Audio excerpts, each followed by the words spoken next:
கர்த்தருடைய பரிசுத்த நாமத்திற்கு ஸ்தோத்திரம்.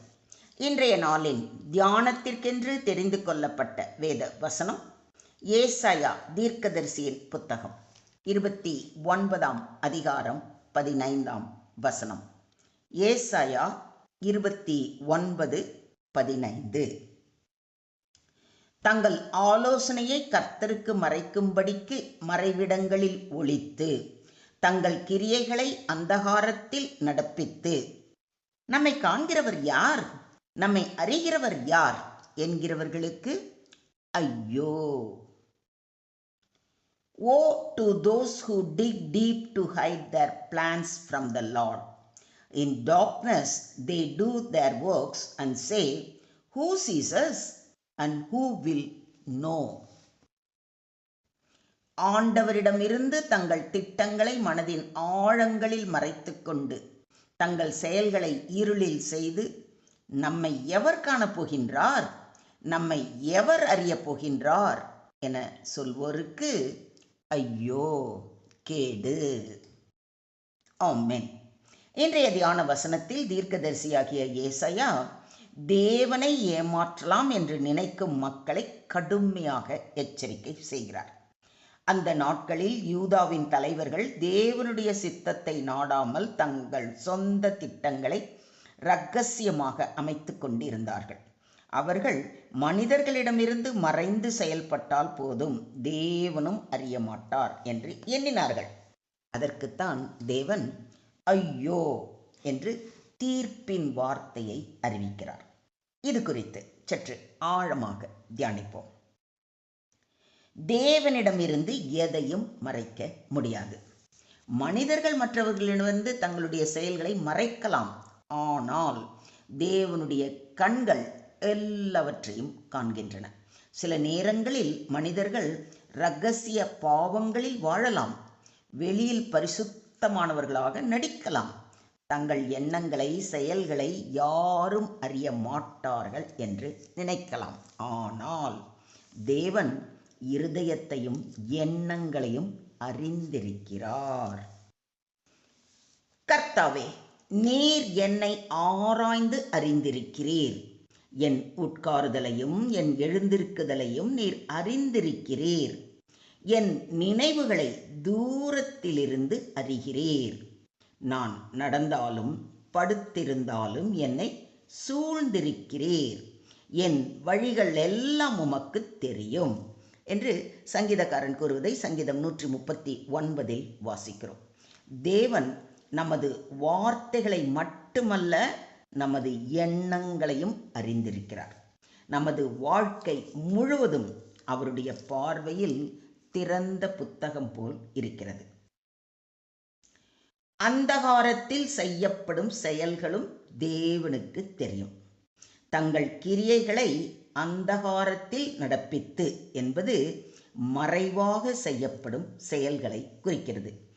இன்று மறைவான பாவங்கள், வஞ்சகமான செயல்கள், இரட்டை வாழ்க்கை, மனதின் இரகசிய நோக்கங்கள் எல்லாம் தேவனுக்கு வெளிப்படையானவை. மனிதர்களின் பார்வைக்கு மறைவானது தேவனுடைய பார்வைக்கு மறைவானது அல்ல. இதை ஒத்துக்கிறீங்களா? யாவனாகிலும் தன்னை நான் காணாதபடிக்கு மறைவிடங்களில் ஒளித்து கொள்ளக்கூடுமோ என்று கர்த்தர் சொல்லுகிறார். நான் வானத்தையும் பூமியையும் நிரப்புகிறவர் அல்லவோ என்று கர்த்தர் சொல்லுகிறார் என்பதை எரேமியா 23:24 வாசிக்கிறோம். தேவனுடைய பிரசன்னத்தில் இருந்து யாரும் தப்ப முடியாது. அவர் எல்லா இடங்களிலும் இருக்கிறார். கர்த்தரின் கண்கள் எவ்விடத்திலும் இருந்து நல்லோரையும் தீயோரையும் நோக்கி பார்க்கிறது என்று நீதிமொழிகள் 15:3 வாசிக்கிறோம். தேவன் நல்லவர்களையும் தீயவர்களையும் காண்கிறார். அவர் நீதியுள்ள நியாயாதிபதி. அவருடைய பார்வைக்கு மறைவான சிருஷ்டி ஒன்றுமில்லை. சகலமும் அவருடைய கண்களுக்கு முன்பாக நிர்வாணமாயும் வெளியரங்கமாயும் இருக்கிறது. அவருக்கே நாம் கணக்கு ஒப்புவிக்க வேண்டும். என்று மிக தெளிவாக கூறியிருப்பதை எபிரேயர் 4:13 வாசிக்கிறோம். தேவனுக்கு முன்பாக எல்லாம் வெளிப்படையாக இருக்கிறது. மனிதன் மறைக்க முயற்சிப்பது தேவனுக்கு ஏற்கனவே தெரிந்ததே. இதையும் ஒத்துக்கிறீங்களா? நம்மை காண்கிறவர் யார் என்பது அகந்தையின் குரல். அகந்தை மனிதனை தேவனை மறக்கச் செய்கிறது, பொறுப்பற்ற வாழ்க்கைக்கு இட்டுச் செல்கிறது, மனம் திரும்புதலில் இருந்து விலக்குகிறது. ஆனால் தேவன் எல்லாவற்றையும் அறிந்திருக்கிறார் என்பதை உணரும்போது மனிதன் தாழ்மை அடைகிறான். வெளியாக்கப்படாத மறைபொருளும் இல்லை, அறியப்படாத இரகசியமும் இல்லை என்று சொல்லப்பட்டிருப்பதை லூக்கா 12:2 வாசிக்கிறோம். ஒரு நாள் எல்லா இரகசியங்களும் வெளிச்சத்திற்கு வரும். ஆகையால் நாம் தேவனுக்கு பயந்து வாழ வேண்டும். மொத்தத்தில் இன்றைய தியான வசனம் மூலம் நாம் கற்றுக்கொள்ளும் பாடம், தேவனிடமிருந்து எதுவும் மறைவு அல்ல. மனிதர்கள் பல விஷயங்களை மற்றவர்களிடமிருந்து மறைக்க முடியும், ஆனால் தேவனிடமிருந்து எதையும் மறைக்க முடியாது. மறைவான ஆலோசனைகளை தேவன் அறிகிறார். மனிதன் திட்டமிடுகிறான், தேவன் அனைத்தையும் அறிகிறார். அவருடைய சித்தமின்றி எந்த ஆலோசனையும் நிலைக்காது. மறைவான செயல்களை தேவன் காண்கிறார், மறைவான எண்ணங்களையும் தேவன் அறிகிறார். வெளிப்புற தோற்றத்தை மட்டுமல்ல, உள்ளத்தின் நிலையையும் தேவன் பார்க்கிறார். தேவன் பாவத்தை வெளிப்படுத்துவது அழிப்பதற்காக அல்ல, ரட்சிப்பதற்காக. மனம் திரும்புகிறவர்களுக்கு கிருபை உண்டு. சுருக்கமாக சொல்வதானால், தேவனுக்கு முன்பாக நேர்மையாக வாழ வேண்டும். இரகசிய பாவங்களை விட்டு விலக வேண்டும். தேவனுடைய சித்தத்தை தேடி முடிவெடுக்க வேண்டும். மனிதர்களை விட தேவனுக்கு பயப்பட வேண்டும். தினமும் நம் இருதயத்தை ஆராய்ந்து பார்க்க வேண்டும். தேவன் என் உள்ளத்தை பார்க்கிறார் என்ற விழிப்புணர்வுடன் தினமும் அவர் பாதம் அமர்ந்து அவரது வார்த்தைகளை வாசித்து தியானித்து அதன்படி நடக்கவும், பரிசுத்த ஆவியானவர் நம்மை வழி நடத்தவும் நம்மை முழுமையாக தேவனுடைய கரத்தில் ஒப்பு கொடுப்போம். நியாய தீர்ப்பு நாளில் நம் பரிசுத்தத்தின்படி தேவன் தாமே நமக்கு நியாயம் வழங்குவாராக. Today's verse teaches that no one can hide their plans, actions or thoughts from God. People may think they can act in secret and escape accountability, but God sees everything. This verse warns against hypocrisy, secret sin and pride.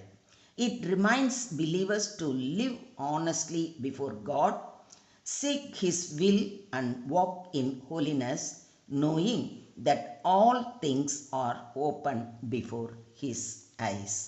Do you believe this? ஸ்தோத்திரம் ஆண்டவரே, ஸ்தோத்திரம் கர்த்தாவே, ஸ்தோத்திரம் ஸ்தோத்திரம் ஸ்தோத்திரம் அப்பா.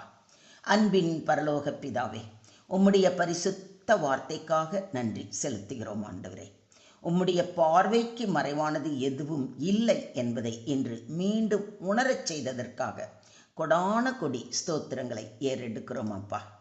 கர்த்தாவே, எங்கள் இருதயங்களில் மறைந்திருக்கும் பாவங்களையும் தவறான எண்ணங்களையும் உமக்கு பிரியமில்லாத செயல்களையும் எங்களுக்கு வெளிப்படுத்தும்.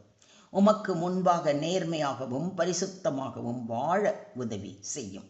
எங்கள் ஆலோசனைகளிலும் திட்டங்களிலும் உம்முடைய சித்தத்தையே தேடுகிற கிருபையை தாரும்.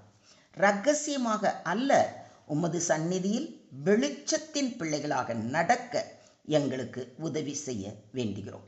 எங்கள் வாழ்க்கை முழுவதும் உமது நாம மகிமைக்கு சாட்சியாக இருக்க கிருபை செய்ய வேண்டுகிறோம்.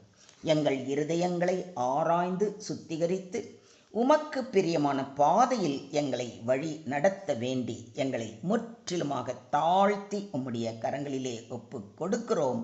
நீங்க பொறுப்பெடுத்துக்கோங்க, நீங்க வழி நடத்துங்க.